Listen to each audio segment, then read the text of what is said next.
Айтмакчы, Минбар медиа сайтында азыр, YouTube'дагы Минбар медиа сайтында пайгамбарга салават айтуу жарыясы кетип баратат. Катышып атабызбы?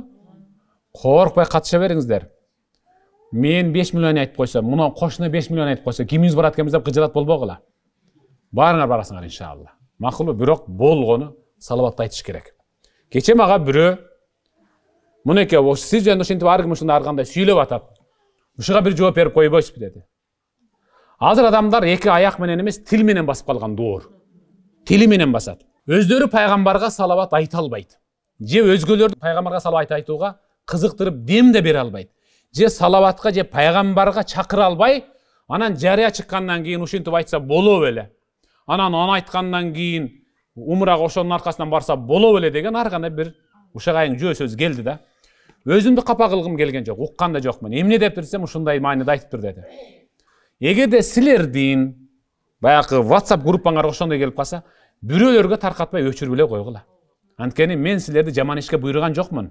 Пайгамбарды тилде, же жаманда, же акаратта, же мыскылда деген жокмун. Мен пайгамбарга салават айткыла деп атам. Турук кабыл алдыңыздарбы? Эгерде сиз айткан салаваттын ошол мөөнөттүн ичинде 5 миллион ирет айтып, атамды жөнөтсөм болобу, ата-эне үчүн дуба кылып коюңузчу, Аллах разы болсун. Албетте болот, эмне болбосун?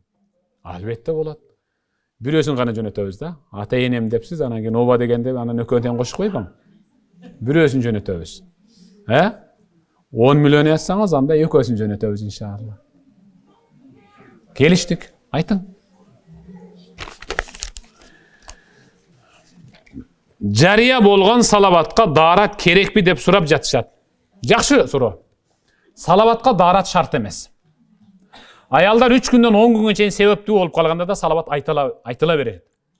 Айталышат, токтоосуз айтылат. Кыбланы кароо, отуруу, чөк түшүп, жүздөнүү шарт эмес. Идиш жууп жүрүп, нан жаап, кир жууп, бала тарбиялап, бала эмизип атып деле айта бересиз. Болгону салаватты айтың ошол эле. Айтың ошол, намаздагы салаватты айтың. Барыбыз билебиз да, туурабы? Барыбыз билебиз.